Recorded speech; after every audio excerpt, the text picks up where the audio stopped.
Bismillahirrahmanirrahim. Assalamualaikum warahmatullahi wabarakatuh.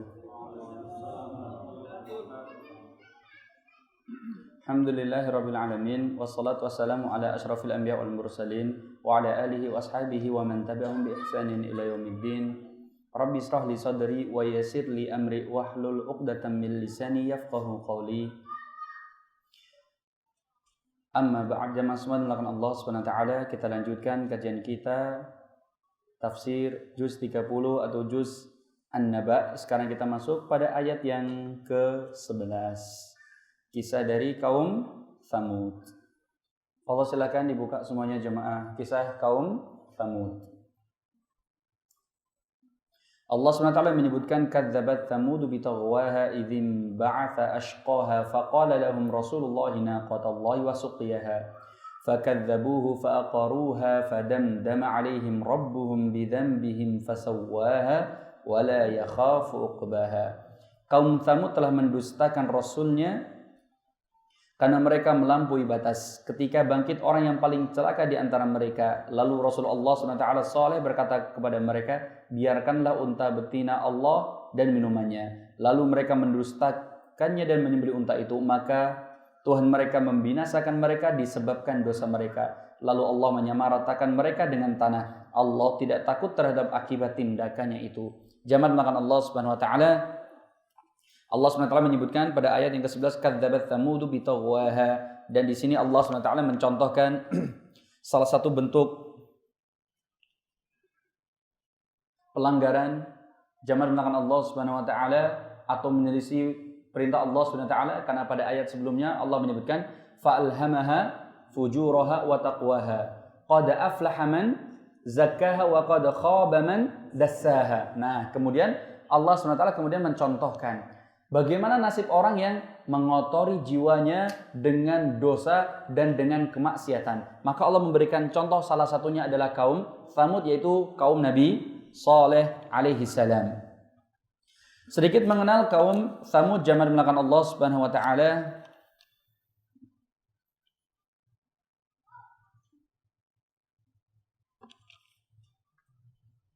Kata Tsamud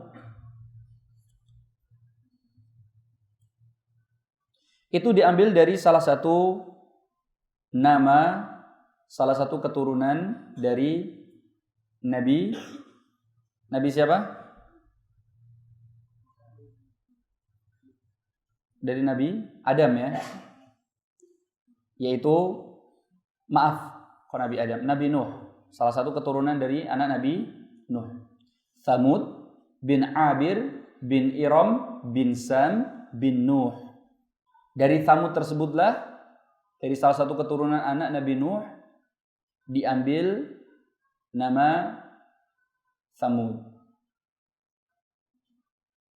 Yang mana kaum Tsamud itu tinggal di semenanjung Arab, yaitu dekat dengan Laut Merah, tinggal di daerah antara Al-Hijr dengan Hijaz, yaitu Saudi.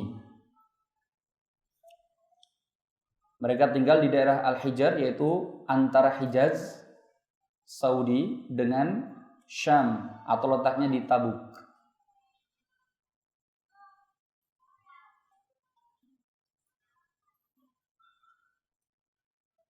Zaman melakukan Allah Subhanahu wa taala, salah satu faedah yang bisa kita ambil di sini zaman melakukan Allah Subhanahu wa taala, kenapa Allah Subhanahu wa taala mencontohkan pada surat Asy-Syams disebutkan kaum Tsamud. Allah Subhanahu wa taala yang memberikan salah satu contoh kecil saja. Apapun bentuk pelanggaran yang dilakukan oleh seseorang kepada Allah Subhanahu wa taala, maka Allah Subhanahu wa taala tentu akan menghukum. Begitu juga kaum Nabi Tsamud, kaum Tsamud, kaum Nabi Saleh.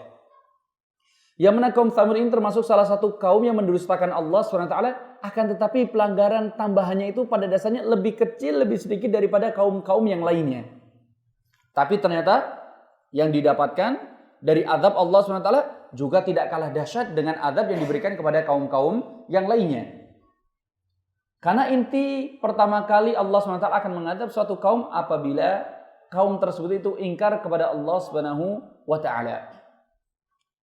Zaman melakukan Allah SWT pada pertemuan sebelumnya kita sudah sedikit menyebutkan, mungkin jamaah masih ada yang ingat, bahwa bentuk kekufuran kepada Allah Subhanahu wa taala itu ada 3 bentuk. Yang pertama kufur takdzib, kemudian kufur juhud, dan yang ketiga adalah kufur apa lagi? Kufur takdzib, kufur juhud, kufur i'rad. Ada yang masih tahu jamaah? Dan Allah menyebutkan di sini bentuk kekufuran. Lihat. Bentuk kekufuran ya, itu ada 3 macam. Kekafiran yang dilakukan oleh seseorang tidak beriman kepada Allah SWT, maka pada dasarnya ada 3 macam. Yang pertama, kekufuran tersebut itu dikarenakan mendustakan atau disebut sebagai kufur takdzib. Kapan seseorang dikatakan melakukan bentuk kekufuran dengan cara mendustakan? Apabila dia tidak mengimaninya baik dengan hati dan juga tidak mengungkapkannya dengan lisan. Ketika seorang tidak beriman kepada Allah baik dengan hatinya dan lisannya juga tidak mengucapkan keimanan tersebut, maka orang tersebut disebut sebagai kufur apa? Takdzib, yaitu kufur mendustakan. Kemudian bentuk kufur yang kedua jamaah dimulakan Allah disebut sebagai kufur juhud. Lisannya mendustakan, akan tetapi hatinya mengimani. Ini sebagaimana Allah SWT menyebutkan tentang kisah Fir'aun ketika Allah menyebutkan wajahadu biha wastaiqanatha anfusum dzulman wa 'uluwa. Lihat, Allah menyebutkan bagaimana kekufuran yang dilakukan oleh Fir'aun. Pada dasarnya dia tidak mengucapkan sama sekali kalimat yang mengantarkannya kepada keislaman. Mulutnya menyebutkan tentang kekufuran, mendustakan, akan tetapi ternyata hatinya apa? Menerima. Menerima segalanya sebagaimana dilakukan oleh paman Rasulullah SAW. Siapa? Abu Thalib. Mati dalam keadaan kufur. Akan tetapi kufurnya dikategorikan sebagai kufur apa? Kufur juhud. Pada dasarnya hatinya mengimani, tapi lisannya tidak mau mengucapkan kata iman. Kemudian yang ketiga disebut sebagai kufur i'rad. Berarti kebalikannya dari kufur juhud. Apa berarti jemaah? Hatinya mendustakan, lisannya mengimani. Seperti siapa berarti kalau seperti ini? Nah, contohnya bentuk kekufuran yang dilakukan oleh orang munafik, kekufurannya adalah kekufuran apa? Ya, kufur i'rad. Secara makna adalah berpaling. Yang pertama kufur takdzib, yaitu mendustakan. Kufur dengan cara mendustakan, dengan hati, dengan lisan. Yang kedua kufur juhud, yaitu membenarkan dengan hati tapi mendustakan dengan lisan. Yang disebut sebagai kufur juhud yaitu kufur dengan apa? Keengganan. Enggan untuk beriman dengan lisannya. Kemudian yang ketiga kufur i'rad, yaitu kufur dikarenakan apa? Berpaling. Disebutnya i'rad, berpaling. Hatinya tidak mau mengimani tapi lisannya mengimani. Nah, berarti kalau disebutkan kadzabat Tsamudu bitaghwaha, berarti kira-kira kufur yang dilakukan oleh kaum Tsamud bagaimana jamaah? Kufur apa? Kufur yang mana berarti? Kufur takdzib. Berarti dengan hati dan juga dengan lisan. Menandakan mereka sama sekali tidak beriman kepada Allah SWT dan kepada Nabi Saleh. Nah, semua umat yang tidak beriman kepada Allah SWT dan Rasulnya selain umat Nabi Muhammad SAW pasti akan diazab oleh Allah SWT dan akan dihancurkan oleh Allah SWT. Berbeda dengan umat Nabi Muhammad SAW atau yang sejaman dengan Rasulullah SAW. Oleh karena itu Allah SWT menyebutkan wa ma arsalnaka illa rahmatan lil alamin. Ibnu Jarir At-Tabari belum menyebutkan kenapa kok Rasulullah disebut sebagai rahmatan lil alamin, rahmatnya untuk seluruh makhluk. Baik itu orang kafir atau orang muslim, semuanya mendapatkan rahmat dan kasih sayang Allah, kasih sayang Rasulullah sallallahu alaihi wasallam. Apabila dia itu mukmin, beriman kepada Allah SWT dan Rasulnya, maka bentuk rahmat Allah SWT, bentuk kasih sayang Rasulullah itu baik di dunia ataupun di akhirat. Di dunia maka darahnya terjaga, tidak hanya darahnya, hartanya terjaga, karena la yahillu damu li imrin muslim illa bi ihda thalath. Tidak dihalalkan darah seorang muslim kecuali 3 hal. Seseorang sudah mengucapkan kalimat syahadat, darahnya haram. Tidak hanya darahnya, kemudian apa? Kemudian hartanya haram. Tidak hanya hartanya haram, kehormatannya juga haram. Membicarakan keburukannya saja sudah tidak diperbolehkan. Nah, lihat jamaah belakang Allah. Di dunia seluruh apa yang dimiliki dijaga oleh Allah, dan di akhirat, atau maaf, di dunia haknya diberikan, kemudian di akhirat juga haknya juga diberikan. Salah satunya rahmat Rasulullah kepada umatnya, kasih sayangnya kepada umatnya. Di akhirat apa bentuknya? Syafaat. Syafaatnya lebih banyak daripada syafaat para nabi dan rasul yang lainnya. Bayangkan. Bahkan sampai tidak ada seorang nabi pun yang memberikan syafaat kepada umatnya sebanyak syafaat Rasulullah. Ada syafaat utma, dibukakannya pintu surga. Karena penduduk surga ketika sudah berada di surga, surga ternyata tidak dibuka oleh Allah SWT pintunya. Hanya mereka berada di depan surga hingga sampai datang kepada Adam, datang kepada Nabi Ibrahim, datang kepada Nabi Musa, datang kepada Nabi Isa. Tidak ada yang bisa membukakan pintu surga. Hanya siapa yang bisa? Rasulullah. Kemudian syafaat kepada umatnya agar bisa masuk surga. Atau syafaat umatnya kepada umatnya apabila umatnya tersebut itu antara kebaikan dan keburukan sama, maka dengan syafaatnya lebih berat apa? Kebaikannya. Bahkan jika seumpama keburukannya lebih berat daripada kebaikannya, maka nanti kebaikan akan menjadi lebih berat dengan apa? Syafaat.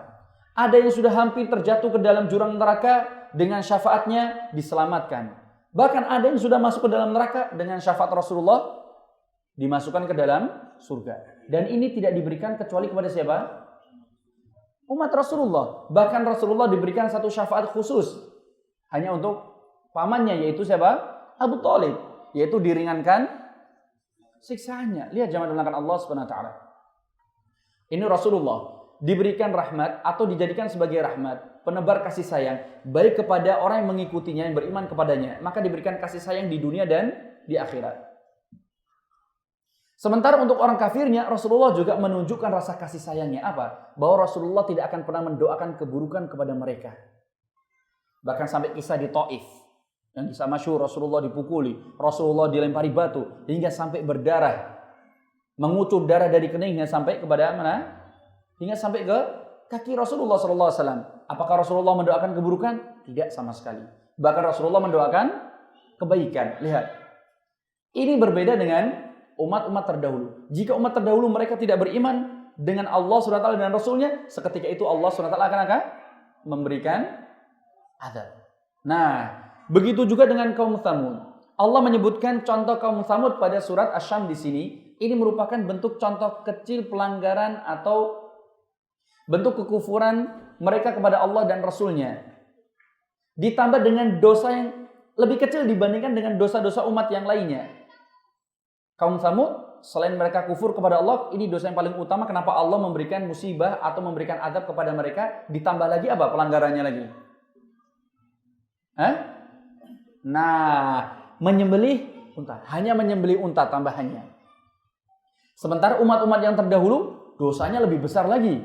Seperti contoh Fir'aun dengan bala tentaranya. Tidak hanya kufur kepada Allah dan Rasulnya, dosanya tambah apa lagi?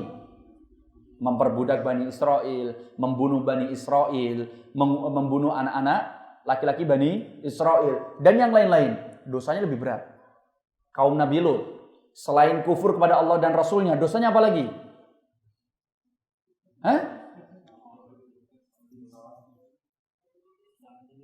Nah, lihat. Melakukan liwat. Dosa yang begitu sangat buruk sekali. Begitu juga umat-umat terdahulu yang lainnya.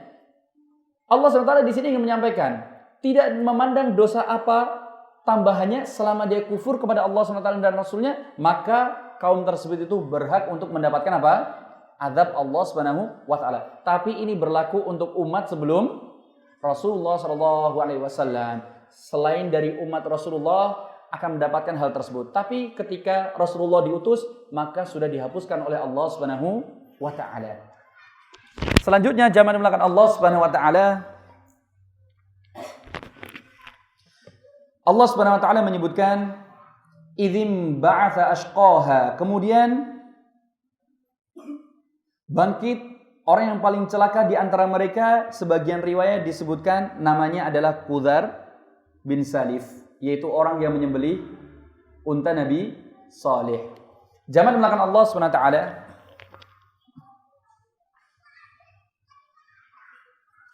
Sebagaimana disebutkan kisah yang masyhur tentunya kaum Tsamud ketika diajak oleh Nabi Saleh untuk beriman kepada Allah Subhanahu wa taala, mereka tidak mau beriman dan menolak. Dan apa yang diminta oleh mereka? Mereka meminta yang namanya mukjizat. Mereka meminta petunjuk kalau Nabi Saleh itu betul-betul sebagai seorang nabi dan rasul. Maka kemudian mereka menantang kepada Nabi Saleh, coba berikan kita satu mukjizat, satu petunjuk yang menunjukkan kalau kamu itu seorang nabi dan rasul dan kita tidak meragukannya lagi.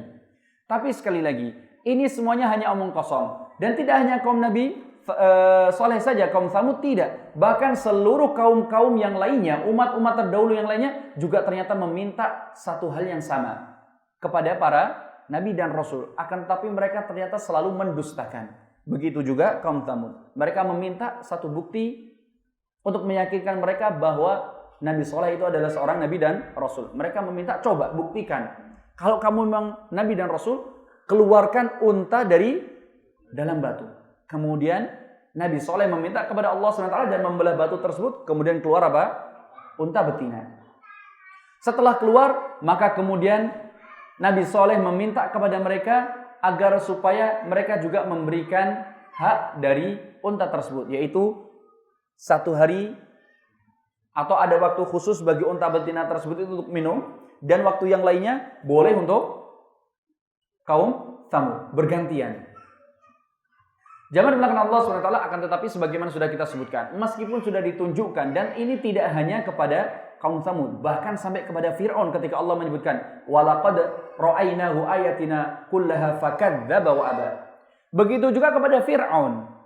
Allah SWT menunjukkan mukjizatnya bukan hanya satu. Kalau Nabi Saleh hanya satu mukjizat, keluar unta betina dari batu. Sementara Fir'aun itu ditunjukkan oleh Allah SWT 9 mukjizat. Masih kurang banyak coba. Kurang banyak apa? 9 mukjizat langsung berada di hadapan Fir'aun. Apakah beriman Fir'aun? Tidak. Sama sekali tidak beriman Fir'aun tersebut. Meskipun 9 mukjizat semuanya diperlihatkan di depan Fir'aun. Dan ini ternyata terus-menerus bergulir. Oleh karena itu Al-Quran jamaah dimulakan Allah Subhanahu wa taala, salah satu isi dari Al-Quran itu menyebutkan cerita ataupun sejarah orang-orang yang bertauhid dan orang-orang yang memusuhi ahlu tauhid. Dan inti kisahnya sama. Orang yang bertauhid dan juga orang yang memusuhi tauhid, dan perjalanan orang-orang yang memusuhi tauhid atau orang yang mendakwahkan tauhid. Intinya sama. Dari kaum-kaum sebelumnya persis tidak ada perbedaan. Jalurnya sama alur ceritanya. Setiap kali diperlihatkan pasti apa? Mendustakan. Mungkin kalau kita jangan belakang Allah SWT, karena ini ada hubungannya dengan ayat sebelumnya. Fa'alhamaha fujuraha wa taqwaha. Karena pada dasarnya manusia itu diberikan oleh Allah SWT ilham. Kalau hatinya atau jiwa tersebut itu memang masih lurus, tanpa ditunjukkan bukti yang nyata di depannya, pasti akan mudah beriman. Tapi kalau memang jiwanya sudah bengkok, susah sekali meskipun ditunjukkan apa? Mukjizat di depan matanya. Dan ini contohnya akan kembali kepada kita masing-masing zaman belakang Allah Subhanahu wa taala. Mungkin kalau kita orang yang masih lurus, jiwanya masih hanif, masih berada di jalur Islam, mungkin kita akan berpikir, ada orang ditunjukkan mukjizat sedemikian rupa masih mengatakan apa? Iya, masih mengatakan kalimat kufur, masih tidak percaya. Menurut jamaah kira-kira bagaimana? Satu hal yang mustahil harusnya. Coba bayangkan, ada seorang mampu mengeluarkan unta dari mana? Dari batu. Masih tetap tidak beriman. Menurut jamaah kira-kira bagaimana? Kalau kita yang masih memiliki iman tentu harusnya semakin bertambah apa? Keimanan. Tapi bagi orang yang memang sudah dibengkokkan oleh Allah SWT jiwanya, tidak akan pernah bisa beriman pada Allah SWT sedikit pun. Meskipun Allah pada zaman sekarang tentunya menunjukkan keagungannya, kebesaran Allah SWT ditunjukkan di depan orang tersebut, jika memang hatinya, jiwanya sudah tidak lurus, maka sama sekali tidak akan tergugah hatinya, tidak akan bisa mengimani Allah SWT. Meskipun bukti atau mukjizat tersebut sudah berada di depan matanya. Begitu juga kaum Tsamud. Hingga kemudian salah satu di antara mereka orang yang paling celaka, yaitu siapa namanya? Hudhar bin Salif, mendatangi beberapa kabilah atau beberapa orang pembesar yang ada di Tsamud tersebut, disebutkan 9, ketika mereka sudah sepakat, setelah itu apa? Mereka sembelih unta Nabi Saleh. Dan ternyata jamaah belakang Allah SWT sekali lagi, karena memang mereka pada dasarnya tidak beriman dan mencoba untuk menantang selanjutnya. Mereka meminta bukti selanjutnya. Coba buktikan lagi kalau memang Nabi dan Rasul. Lihat jamaah belakang Allah SWT.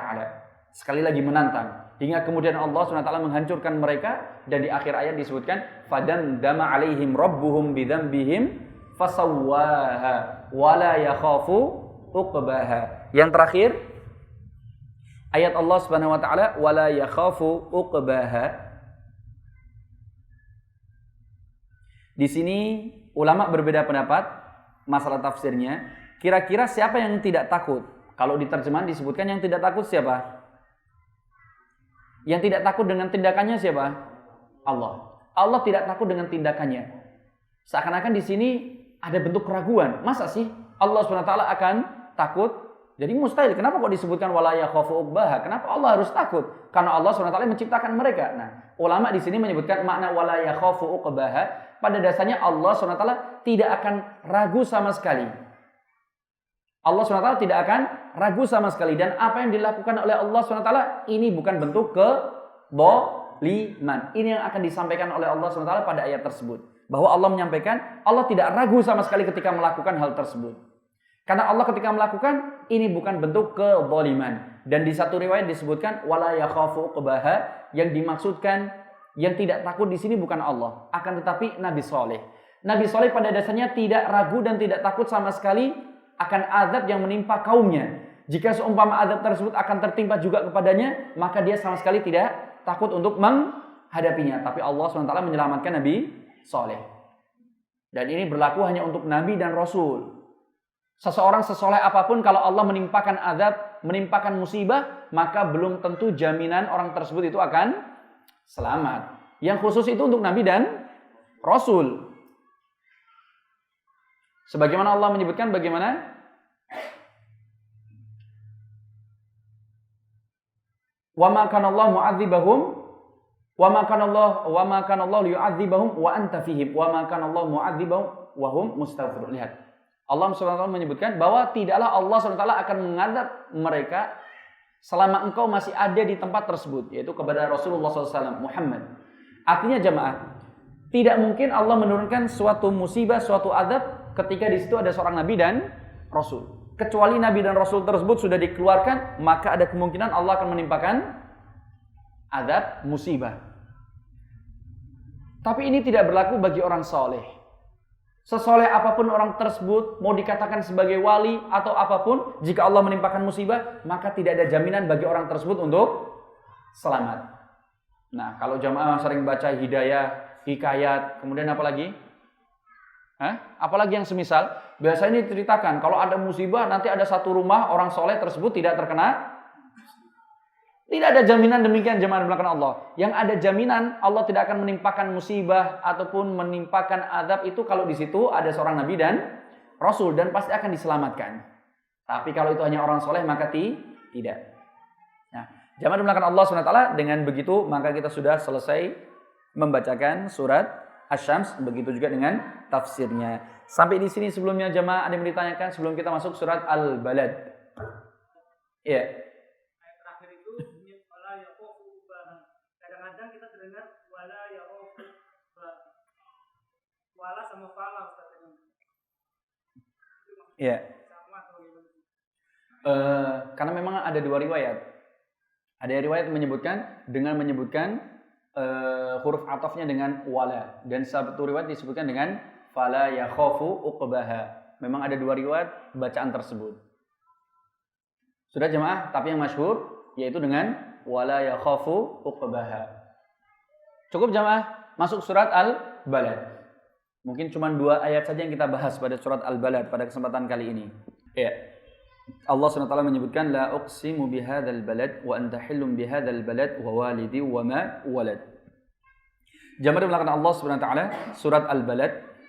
Seluruh ulama semuanya sepakat bahwa surat Al-Balad adalah surat Makkiyah yang diturunkan oleh Allah SWT di kota Makkah. Ya, kita masuk pada ayat yang pertama, la uqsimu bihadzal balad. Aku benar-benar bersumpah dengan kota ini, Makkah, Allah Subhanahu wa taala. Dan di situ jawaban belakang Allah, la yang disebutkan adalah la zaidah, tambahan saja. Tidak perlu diterjemahkan karena la itu artinya apa? La itu artinya tidak. Nah, kalau diterjemahkan dengan menambahkan kata tidak, maka maknanya menjadi apa? Nah, aku tidak bersumpah dengan kota Makkah. Seakan-akan Allah SWT tidak mau bersumpah dengan kota Makkah. Jadi ulama mengatakan la-nya di situ adalah la zaidah atau la tambahan saja. Nah, jamaah belakang Allah SWT. Allah SWT tidak bersumpah menggunakan makhluknya kecuali pasti makhluk tersebut memiliki kemuliaan, keagungan, dan juga apa? Keutamaan. Sebagaimana juga kota Makkah. Dan disepakati oleh ulama yang dimaksudkan pada ayat tersebut bihadzal balad, al-balad yang dimaksudkan oleh Allah SWT di situ adalah kota Makkah. Disepakati oleh ulama tidak ada makna yang lainnya, kota yang lainnya, tapi kota Makkah. Zaman belakang Allah SWT ada beberapa hal yang akan kita bahas berkenaan dengan kota Makkah. Yang pertama, zaman belakang Allah SWT sebelum kita menjelaskan keutamaan kota Makkah, kita sebutkan terlebih dahulu nama-nama lain dari kota Makkah. Karena selama ini jamaah kenalnya kota Makkah dengan kota Makkah saja, ya kan? Ternyata Makkah memiliki beberapa nama. Yang pertama, kota Makkah dikenal dengan nama kota Bakkah.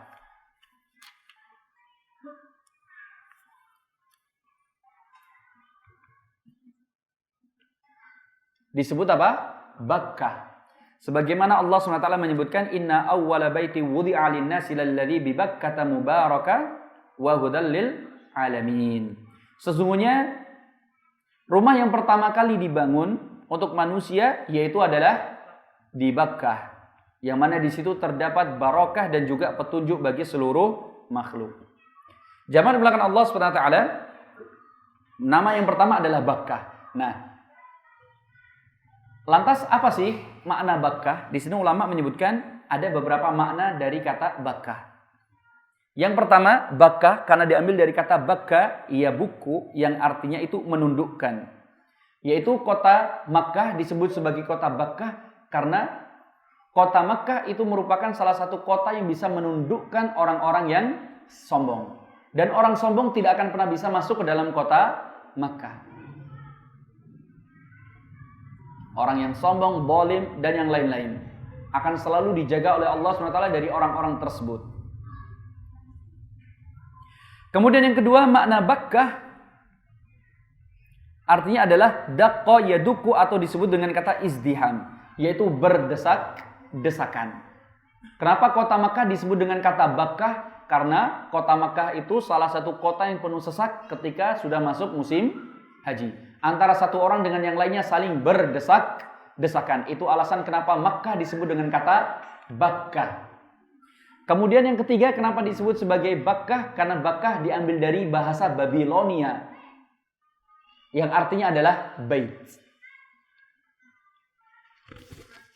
Bakkah diambil dari bahasa Babilonia, yang artinya bait atau rumah. Oleh karena itu disebut sebagai Bakkah, maksudnya adalah rumah Allah. Maknanya adalah rumah Allah. Sudah jemaah? Yang pertama, kota Makkah dikenal juga dengan nama Bakkah. Makna Bakkah artinya menundukkan, berdesak-desakan, bait atau rumah. Disebut sebagai Bakkah karena kota tersebut terdapat rumah Allah Subhanahu wa taala. Kemudian yang selanjutnya zaman belakang Allah Subhanahu wa taala disebut juga kota Makkah dengan nama Ummul Qura. Oh, sebelum masuk ke Ummul Qura, kenapa ulama membedakan antara Bakkah dan Makkah? Ya, sebagian mengatakan Bakkah dan Makkah itu berbeda. Sebagian mengatakan sama. Kalau mengatakan sama, ya berarti ya kota Makkah, ya kota Bakkah. Sebagian mengatakan beda. Bakkah itu adalah Ka'bahnya dan juga Masjidil Haramnya. Tempat tersebut disebut sebagai apa? Bakkah. Sementara kotanya disebut Makkah. Ini ulama yang membedakan antara makna Bakkah dan Makkah. Kalau Bakkah tadi apanya? Ka'bah dan juga masjidnya disebutnya Bakkah. Kota secara keseluruhannya disebut Makkah. Kemudian Makkah juga disebut kota Makkah disebut juga dengan nama Ummul Qura. Sebagaimana firman Allah SWT ketika memerintahkan kepada Rasulullah untuk berdakwah kepada penduduk Makkah, Allah menyebutkan walitunzira ummal qura wa man haulaha, dan beritahulah atau beri peringatanlah kepada ummal qura, penduduk kota tersebut dan yang ada di sekitarnya. Dan kota Makkah disebut dengan nama Ummul Qura. Kenapa disebut sebagai Ummul Qura? Induknya kota. Di sini karena ulama mengatakan sebagaimana disebutkan dalam hadis yang diriwayatkan oleh Ibnu Hibban, meskipun ulama mengatakan hadisnya dhaif. Ini alasan kenapa kota Mekah disebut Ummul Qura, karena kota Mekah adalah kota tertua di dunia. Bahkan di satu riwayat disebutkan kota Mekah itu adalah kota yang dibangun oleh para malaikat. Dan ini hubungannya dengan tafsir pada surat Al-Baqarah. Bahwa bumi sebelum diberikan kepada Adam ternyata sudah pernah ditinggali oleh malaikat. Ini yang disebutkan dalam tafsir Ibnu Abbas. Panjang pembahasannya, cukup. Ini yang menjadi alasan kenapa Ibnu Abbas mengatakan yang namanya iblis itu pada dasarnya bagian dari malaikat. Sering dengar kan? Ada orang yang mengatakan iblis itu bagian dari malaikat, dan itu adalah tafsirnya Ibnu Abbas. Itu tafsir dari Ibnu Abbas. Kemudian pendapat yang kedua, bahwa kota Mekah itu dibangun langsung dengan tangan Nabi Adam, begitu juga ibunda Hawa. Karena orang pertama kali, manusia pertama kali, berarti itu adalah kota yang paling tertua. Jadi disebut sebagai induk seluruh kota. Maka disebut sebagai Ummul Qura. Itu alasannya. Kemudian yang ketiga tentu kita pahami. Kalau yang kedua ulama masih ikhtilaf. Yang ketiga ulama mengatakan ya ini kemungkinan besarnya betul. Bahwa kota Mekah itu siapa yang mendirikan? Nabi Ibrahim. Tapi ternyata tidak semua ulama sepakat. Bahkan yang mengatakan tadi kota Mekah itu didirikan bahkan oleh para malaikat. Sebagian mengatakan bahkan yang mendirikan kota Mekah adalah Nabi Adam. Kalau Nabi Adam berarti sudah bisa kita pastikan itu adalah kota yang paling tertua. Kemudian yang selanjutnya, kota Mekah juga disebut dengan Al-Balad, Al-Amin, yaitu kota yang aman. Sebagaimana disebutkan dalam surat At-Tin, Wat-Tini waz-Zaitun, wa Turi Sinin, wa hadzal baladil amin. Disebutkan dengan Baladul Amin.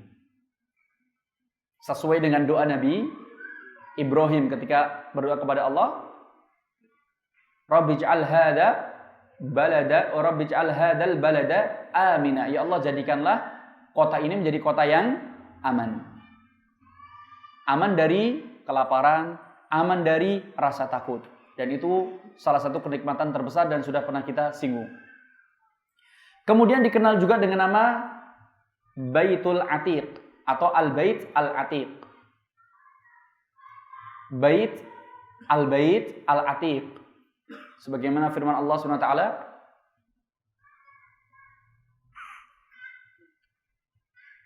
Al-Bait Al-Atiq. Kalau secara harfiah, Al-Bait Al-Atiq itu rumah tua. Tapi ulama mengatakan kenapa kok disebut sebagai Atiq? Kata Atiq itu diambil dari kata ataqo. Pernah dengar kata ataqo? Itqur raqabah. Apa makna itqur raqabah? Memerdekakan budak. Jadi disebut sebagai kata Atiq diambil dari kata ataqo, membebaskan. Kenapa kok disebut dengan kata Al-Bait Al-Atiq, rumah pembebasan? Karena di situ Allah SWT membebaskan seluruh dosa-dosa seorang hamba. Sebagaimana kita ketahui, ketika seseorang melaksanakan umroh, ketika seseorang melaksanakan haji, maka dosa-dosanya digugurkan oleh Allah SWT. Ini alasan disebut sebagai Al-Bait Al-Atiq. Begitu juga sebagian riwayat menyebutkan dibebaskan dari tangan-tangan orang-orang zalim dan juga tangan-tangan orang-orang sombong. Kemudian juga disebut sebagai Al-Haram. Dan ini masyhur. Kenapa disebut sebagai Al-Haram? Karena Allah SWT mengharamkan kota tersebut. Lanjut jamaah. Kemudian juga disebut sebagai Al-Muqaddasah. Yaitu kota yang disucikan. Disucikan dari dosa dan yang lain-lain. Sudah? Kemudian disebut juga dengan nama Al-Wadi. Sebagaimana Nabi Ibrahim ketika berdoa kepada Allah, qala rabbi inni askantu min dzurriyyati biwadin ghairi dzi zar'in. Jadi kota Mekah juga disebut sebagai Al-Wadi, yaitu lembah. Al-Wadi. Terakhir disebut juga dengan nama Al-Basah. Al-Basah. Mana Al-Basah? Basa itu maknanya hatama yahtimu, menghancurkan. Artinya tidak ada kesyirikan dan juga tidak ada bentuk kekufuran yang ada di kota Makkah. Dihilangkan oleh Allah Subhanahu wa taala bentuk kesyirikan. Dijauhkan dari kota Makkah. Yang mana dulunya kota Makkah penuh dengan berhala dan yang lain-lain, dibersihkan oleh Allah Subhanahu wa taala. Oleh karena itu disebut kota Makkah dengan juga kota Al-Basah. Nah, sampai di sini zaman belakang Allah. Selanjutnya kita sebutkan fadilahnya atau keutamaan kota Makkah.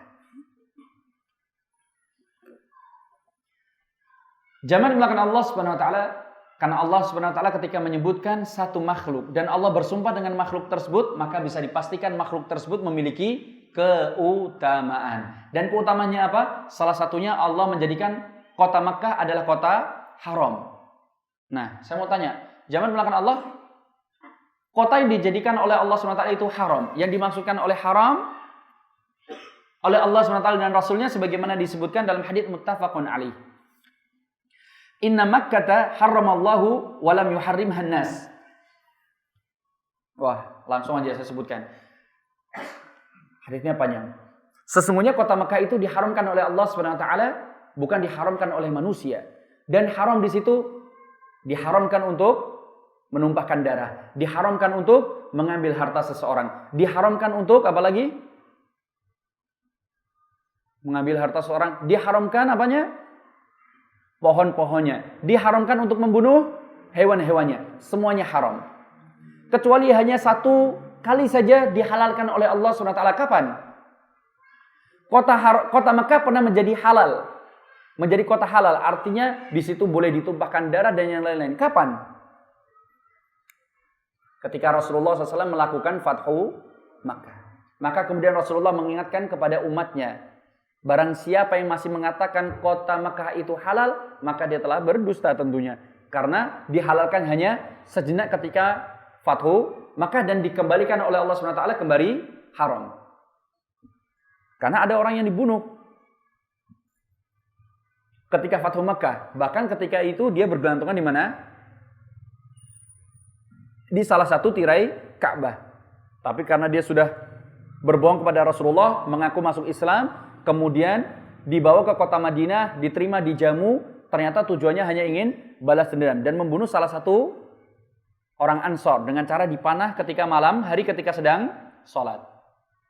Nah, hingga kemudian dicari, kemudian ketika Fathu Makkah dia meminta perlindungan, maka Rasulullah mengatakan tidak ada perlindungan lagi. Kemudian dibunuh meskipun dia berada di mana? Di dekat Ka'bah. Pernah menjadi halal, tapi hanya sekali. Setelah itu kembali diharamkan oleh Allah Subhanahu wa taala. Nah, jangan lupakan Allah. Kota di dunia ini yang diharamkan oleh Allah ada berapa? Ada 3. Ya, mana saja? Mekah, Madinah, mana? Kota apa? Iya, kota Al-Aqsa. Masjid itu. Kota mana? Balikpapan.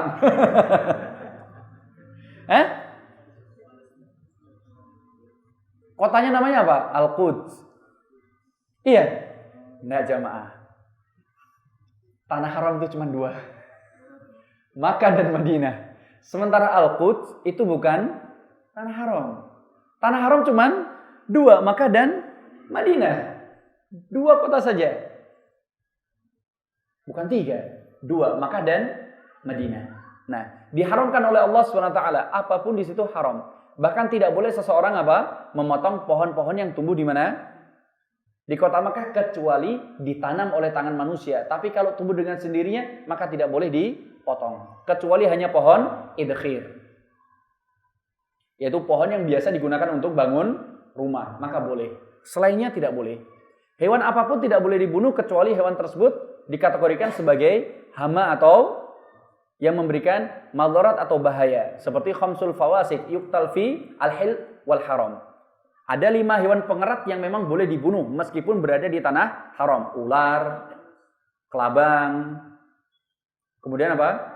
Kalajengking, dan yang semisalnya, tikus, boleh. Selanjutnya jamaah dimulakan Allah Subhanahu wa taala, kota Mekah diberikan fadilah oleh Allah Subhanahu wa taala, seluruh amalan yang dilakukan oleh seseorang dilipat gandakan oleh Allah Subhanahu wa taala sebagaimana disebutkan dalam hadits Rasulullah sallallahu alaihi wasallam. As-salatu fi Masjidil Haram afdalu min salati fi ma siwa,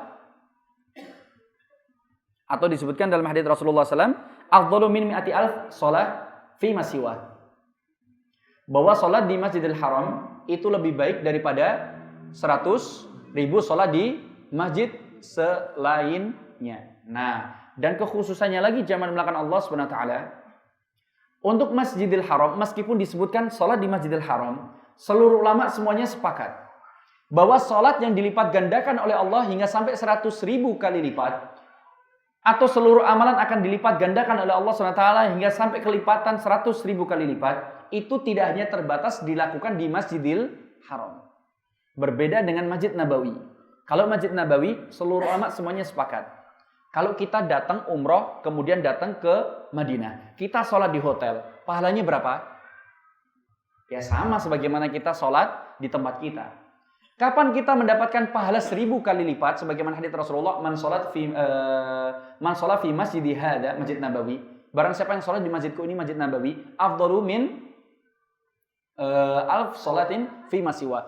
Lebih baik daripada sholat 1.000 kali daripada selainnya. Nah, jamaah belakang Allah, kalau untuk kota Madinah yang dilipat gandakan oleh Allah SWT ketika kita melaksanakan sholat itu ketika di mana? Hanya di masjidnya saja. Begitu juga ketika kita berada di Masjidil Aqsa. Selain dari itu, kita sholat di luar Masjid Nabawi, maka pahalanya berapa? Tetap sama. Sebagaimana kita sholat di tempat kita. Jamaah sholatnya di pelataran dia juga sama. Sholatnya di hotel sama. Tapi ini tidak berlaku jika seumpama jamaah itu berada di kota Mekah. Meskipun disebutkan barang siapa yang sholat di Masjidil Haram, pahalanya 100.000 kali lipat. Disebutkan Masjidil Haram, tidak dibatasi pada Masjidil Haram saja. Dalilnya mana? Dalilnya di surat Al-Isra. Ketika Allah SWT menyebutkan di awal surat bagaimana? Subhanalladzi asra bi'abdihi lailam minal Masjidil Haram ilal Masjidil Aqsa.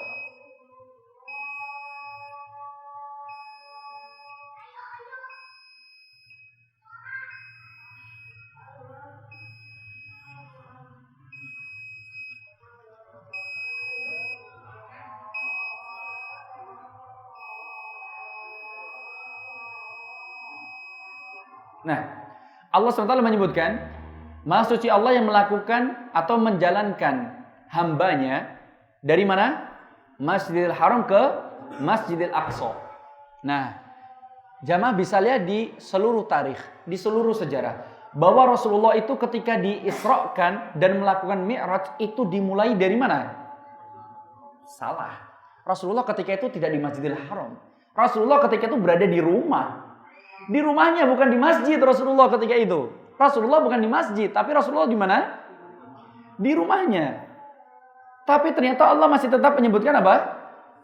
Nah, meskipun di rumahnya Rasulullah tetap Allah tetap menyebutkan melakukan perjalanan atau menjalankan Rasulullah atau memberikan Isra itu disebut dari Masjidil Haram.